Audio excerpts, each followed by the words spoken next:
two concepts you need to understand for balance.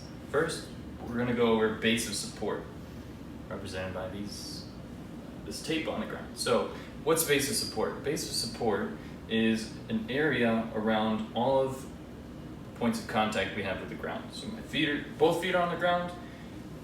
There's a nice box around both of my feet. That's my base of support. If I stand on one foot, like right here, notice how the base of support is smaller. Sometimes older individuals need a cane. The reason being is sometimes they have balance that's not as good. To help with that, got this PVC pipe that represents their cane. Notice how now my base of support is bigger with 3 points of contact with the ground.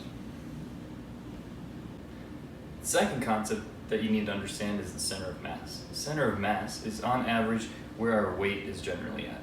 In a healthy individual, decent posture, that's somewhere around their hips.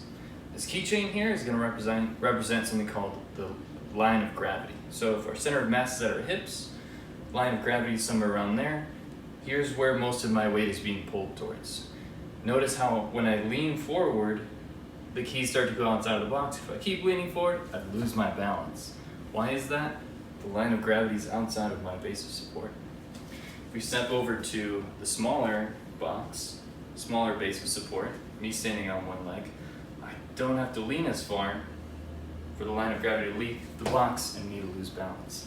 So, bigger base of support, better balance. Smaller base of support, harder to balance.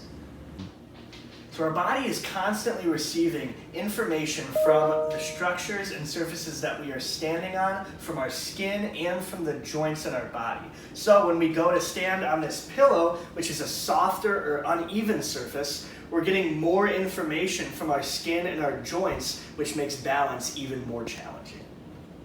Somatosensory is a word that's often used in terms of balance, but all we need to know is that this word is referring to the sensation that our skin and that our joints receive. So, there's a system in our inner ear that helps us with balance. It's full of fluid like this jar.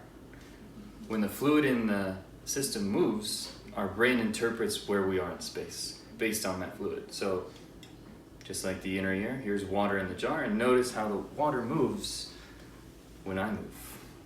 Bending forwards and backwards, side to side, and then when we spin really fast, it's like swishing the water around in the jar. Notice how it continues to spin. If we spin around super fast and then stop, water's still moving, that's why we feel dizzy. Our eyes are connected to our brain. What we see helps us understand where we are in space. Now you see what I see. When I move my head, the picture changes. If I take away my vision, that makes balance more challenging. Section 1, Stage 1 will be a simple 2-foot balance on a flat surface.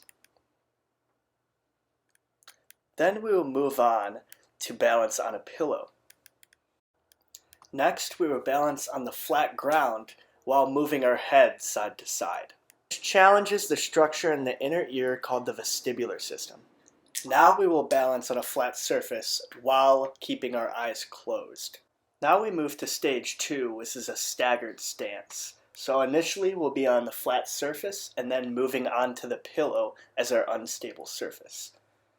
Now we will do a staggered stance while moving our head to side and finally with our eyes closed. And the last step will include every aspect. So we'll be standing on the pillow with our eyes closed and moving our head side to side. Next will be a more precise staggered stance where our heel is touching our toe. And so we'll start on flat ground and then move on to the unstable surface of the pillow. After this, we'll go back to flat ground and move our head side to side. Next, we'll do the staggered stance with our eyes closed. And finally, we will combine all aspects by standing on the pillow, closing our eyes, and moving our head back and forth. Stage 4 is a single leg stance, and we will start on the flat ground. Then we will move on to our unstable surface of a pillow. We will go back to our flat ground and balance while moving our head back and forth. We will balance with one leg with our eyes closed. And finally, we will combine all aspects by standing on the pillow with our eyes closed and looking back and forth. Section 2 is the beginning of dynamic balance, and in stage 1 we will begin with a simple walking march on flat surface as shown in the video.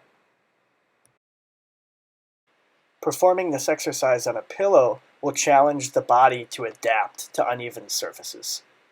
Additionally, when moving your head back and forth in this pose, your body is now receiving different sensory input than it did before when your head was just stationary. This will also challenge your body to adjust its balance. Lastly, when you close your eyes, you take away any visual input your body receives. Your ears and sense of touch now have to work harder in order to maintain balance. We will now combine all three by standing on a pillow, closing our eyes, and turning our heads. This will make sure that we are only utilizing somatosensory system, which is our feeling in our feet and our joints, and vestibular system in our inner ear. Stage 2 is lunges, initially on a flat surface. So just as the video shows above, we'll lunge forward with the knee bent and then come back to the initial position. Next, with the same exercise, we're going to challenge our balance and our somatosensory system by placing pillows on the front and back feet during the lunges. Next, we will do the lunges on a level surface while moving the head to the left and to the right. And this will add vestibular input, and it will challenge the system in the inner ear. Now we will do the lunges on a flat surface while closing the eyes. This leaves only somatosensory information through the joints and vestibular information in the inner ear in order to maintain our balance. Finally, we'll put it all together by challenging the somatosensory system with the pillows, the visual system by closing our eyes, and the vestibular system by moving our heads back and forth. Stage 3 is the single leg T yoga pose. Standing in place, balance on one foot, then carefully lean forward with your arms out in a T formation. While leaning forward, also bring the opposite leg that you're not balancing on up behind you into the air. This exercise tests a person's ability to maintain balance while shifting their body weight. Adding the pillow again challenges the body by adding an uneven surface, which makes the somatosensory system work even harder. When you're moving your head back and forth, your body is now receiving additional sensory input as opposed to before when your head was stationary, and this challenges your balance even further. Closing the eyes cuts out vision and leaves only the somatosensory and vestibular system. And as you can see, this can make balance in certain activities significantly harder. Lastly, we'll put everything together by balancing on the pillow with our eyes closed and moving our head back and forth in the yoga T position. Stage 4 is skipping. So initially we'll start on flat surface, and once you've passed this, we'll move on to skipping on the pillows. And you'll skip each step on a pillow. This will challenge your balance by challenging the somatosensory system. Next, we'll close our eyes, and this will leave us with only the somatosensory system and the vestibular system.